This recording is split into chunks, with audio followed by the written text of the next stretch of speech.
me, Priska Joseph. Dear children, we have completed our 3 chapters and now it's the time to start our chapter 4, that is quadratic equation. Before moving to our classes, if you are watching my channel, please subscribe it and don't forget to hit the bell icon for the notifications. Your comments are valuable, so please comment below. And now,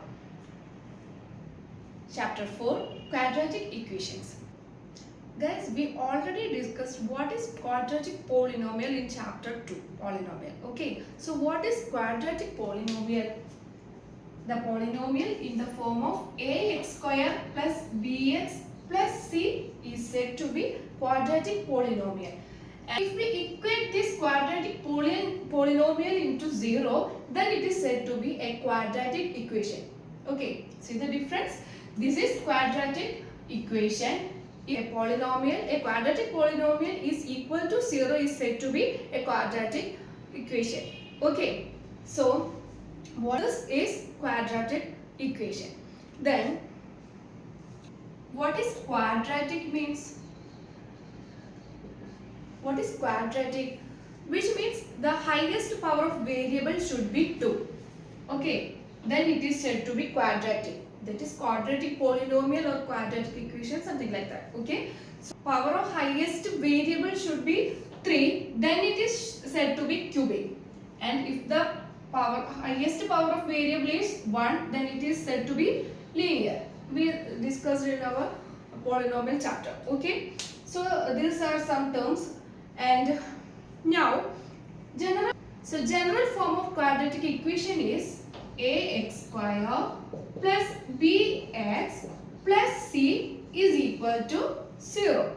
Okay, then a comma b comma c are real numbers.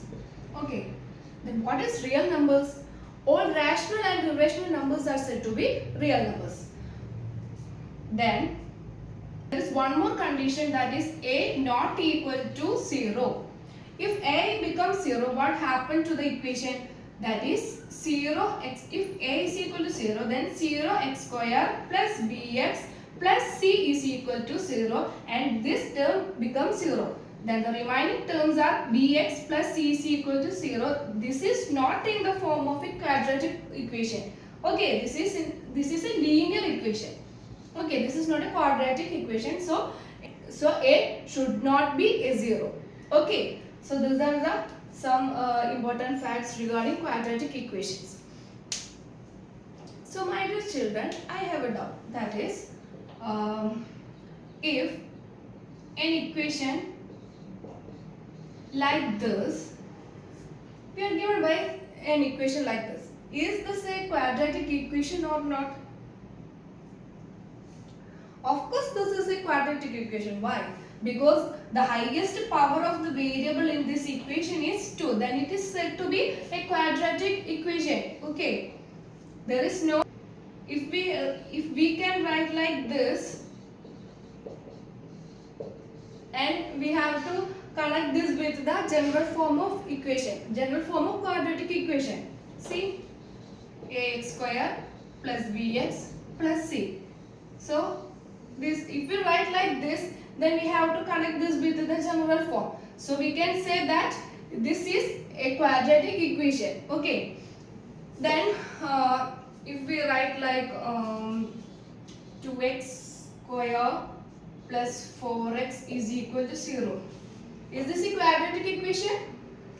Yes, because the highest power of the variable is 2, then it is said to be quadratic equation. And if there is no constant term, we have to consider the constant term as 0. Okay, hope you understand it clearly. Then one more question, if the equation is like this,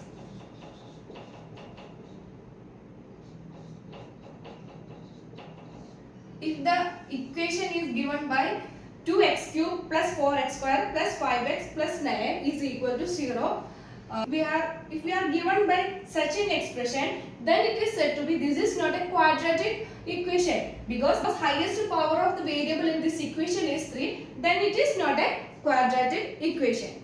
Okay, hope you understand it clearly. Dear children, now let's discuss some important practical aspects of quadratic equation.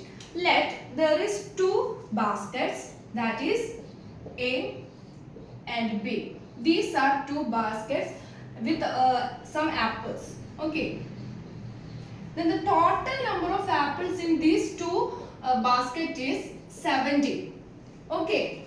Then their product, the number of apples in the basket is 60.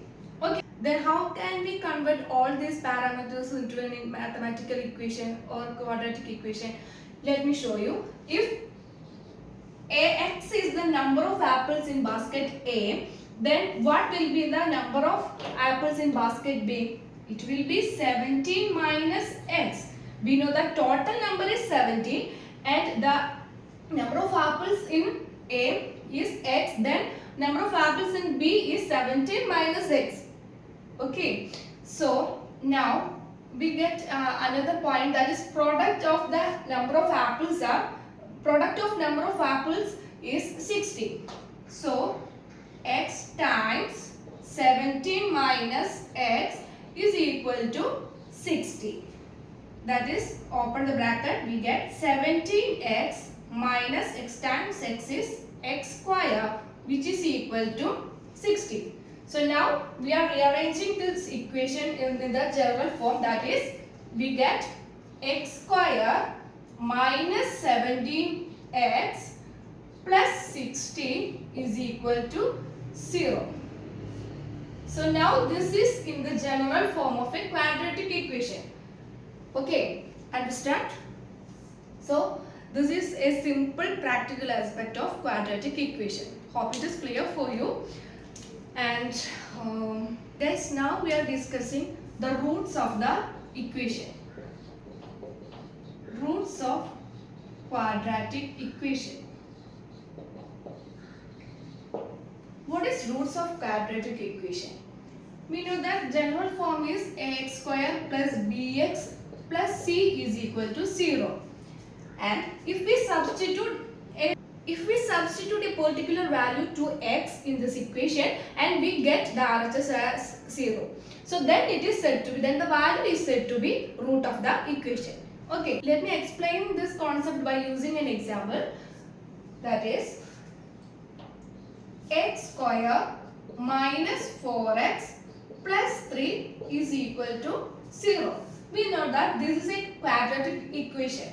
If we substitute x is equal to 1, then what happened? That is 1 square minus 4 times 1 plus 3.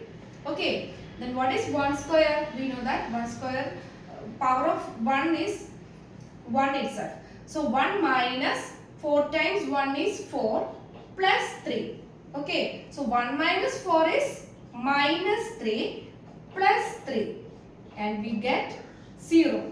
Okay, so for this case we can say that x is equal to 1, then this x equal to 1 is the root of this equation. Okay, so this is the concept of root of the quadratic equation. Okay, there are three methods for finding the roots of the quadratic equation. Let me just discuss what are the three important methods. Okay, the first one is factorization method. Factorization method. Then the second one is completing the square method.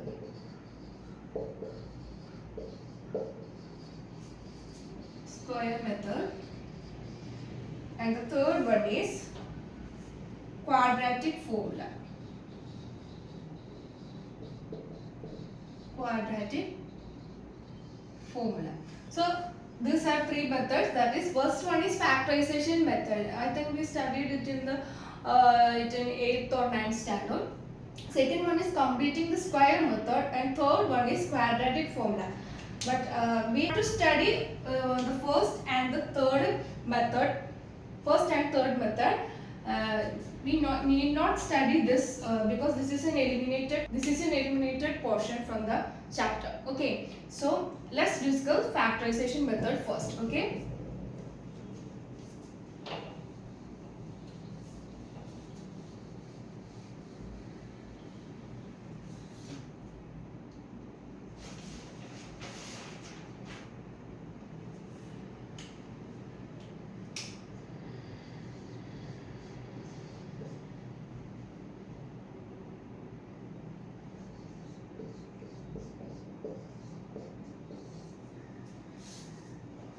So dear children, this is factorization method. So here is a quadratic equation, that is 2x square minus 5x plus 3 is equal to 0. We have product of the two roots should be product of these two terms. Okay, that is 2 times 3 is equal to 6. Okay, then sum should be minus 5. Remember one thing, we have to take the sign also. Okay, otherwise we get wrong.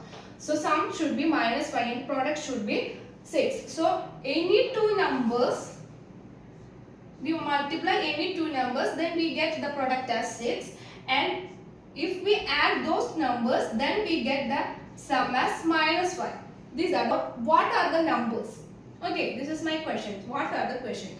The product should be 6 and sum should be minus 5. Okay, so 2 and 3. If we take 2 and 3, then we get the product as 6. Okay, so 2, 3. 2 times 3 is 6. Then if we add this 2 and 3, we get minus 5. No. If we add minus 2 and minus 3, then the sum will be minus 5. Okay.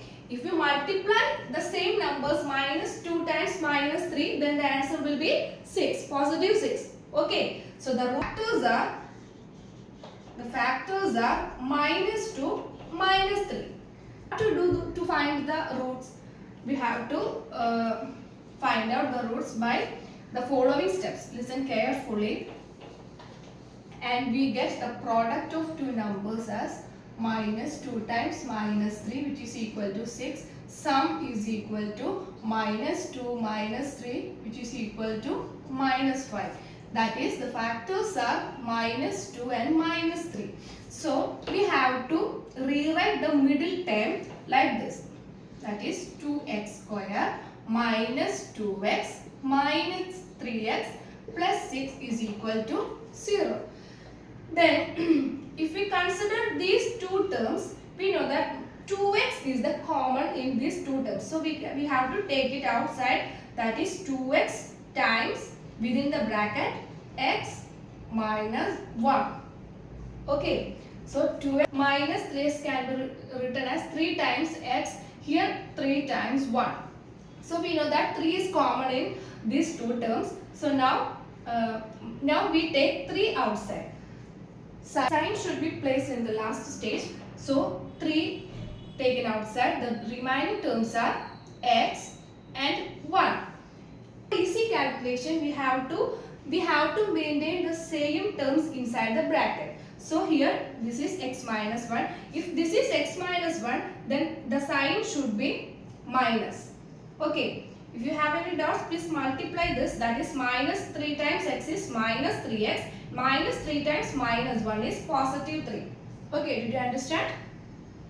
Then x minus 1 and x minus 1 are common. So now x minus 1 we take outside. Then x minus 1 is here.